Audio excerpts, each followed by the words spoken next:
Hello साथियों, नमस्कार। आप लोग को स्वागत है हमारे यूट्यूब चैनल आरआरबी टेक 345 में। तो आप लोग कैसे होंगे? मुझे पूरा उम्मीद है कि आप लोग बहुत अच्छे होंगे।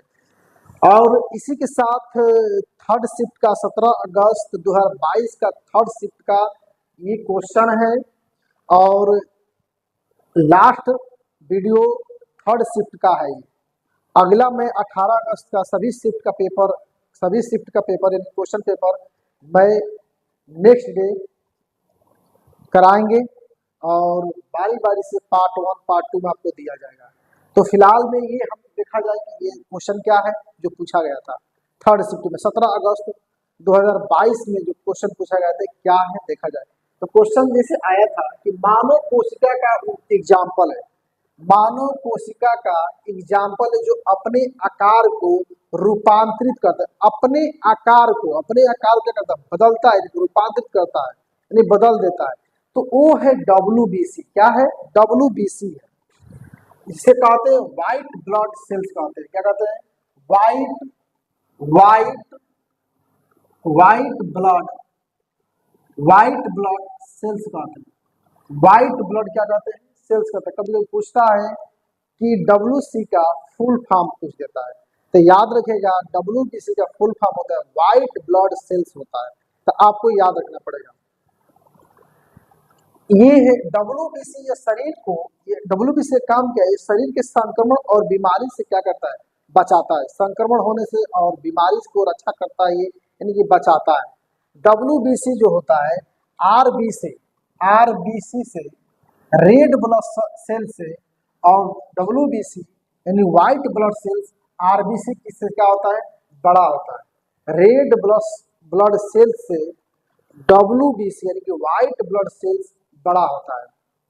अब इसी संख्या में कहा जाए तो संख्या में क्या होता है? ये छोटा होता है। WBC जो होता है संख्या में क्या होता है? छोटा होता है। और RBC जो होता है क्या होता है?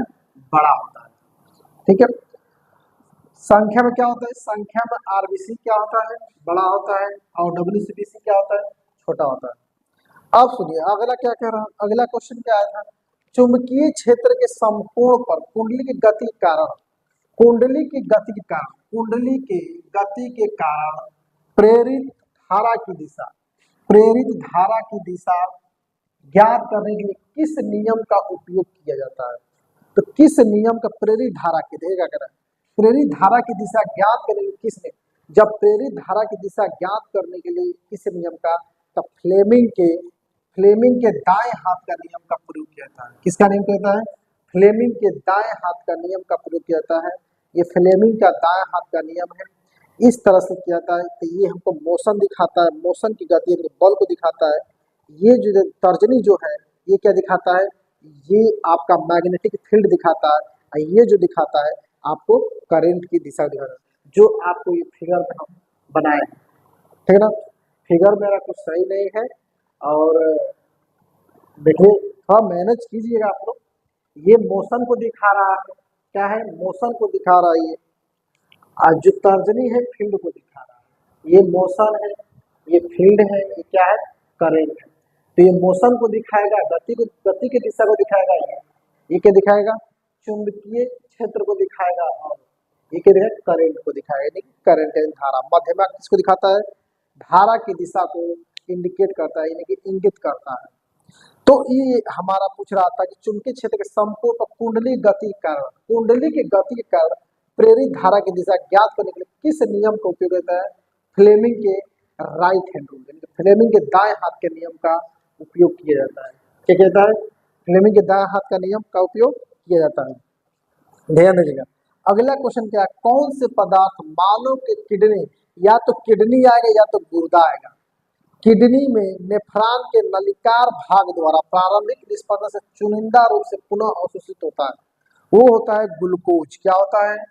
ग्लूकोज, जल, लवण, अमीनो अम्ल। क्या पूछ रहा है क्वेश्चन? कह रहा है कौन से पदार्थ मानव के किडनी यानी गुर्दे में नेफ्रॉन के नलिकार भाग द्वारा प्रारंभिक निष्पंद से चुनिंदा रूप से पुनः अवशोषित होता है। तो अवशोषित होता है, कौन सा अवशोषित होता है? ग्लूकोज, जल, लवण अमीनो अम्ल क्या होते हैं, अवशोषित होते हैं। अगला क्वेश्चन क्या है, रासायनिक समीकरण को संतुलित करने के लिए क्यों आवश्यक है।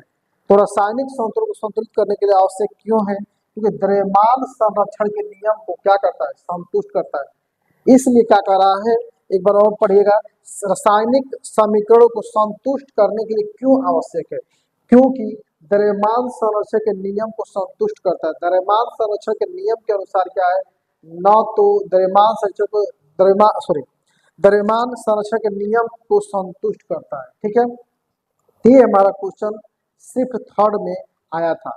तो आप लोग बेहतर तैयारी कीजिए कि आपको क्वेश्चन ना छूटे। तो ये हमारा क्वेश्चन है, द्रव्यमान संरक्षण के नियम को क्या हम कर सकते हैं। द्रव्यमान संरक्षण के नियम क्या होता है, न तो हम किसी द्रव्यमान को न तो नष्ट किया जा सकता है और न ही उत्पन्न किया जा सकता है। ना ही द्रव्यमान को नष्ट किया जा सकता है और ना ही उत्पन्न किया जा सकता है, वही द्रव्यमान संरक्षण का नियम कहलाता है। ठीक है, तो ये हमारा क्वेश्चन है। तो द्रव्यमान संरक्षण के नियम को क्या करता है, संतुष्ट करने के लिए। न्यूलैंड के अष्टक में किन दो तत्वों गुण समान पाए गए। बार बार देखिए क्वेश्चन बार बार दोहराया है, देखिएगा न्यूलैंड अष्टक में किन दो तत्वों गुण समान पाए गए। ये क्वेश्चन बार बार दोहराया गया है, यानी कि आपको थोड़ा सा क्या करना है, इस पर विशेष करके ध्यान देना है।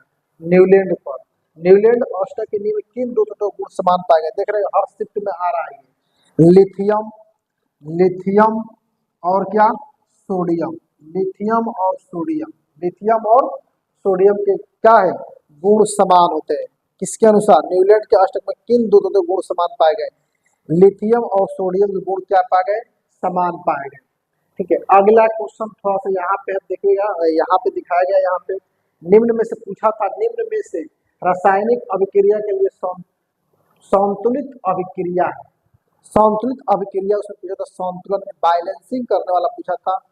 तो बैलेंसिंग कैसे, ये हमारा आंसर दिया था 3BSO4 प्लस 2AlCl3, यानी कि बेरियम सल्फेट और एल्युमिनियम क्लोराइड। यहाँ पे बेरियम क्लोराइड, यहाँ पे एल्युमिनियम सल्फेट। तो हमारा आंसर क्या था, यही सही था।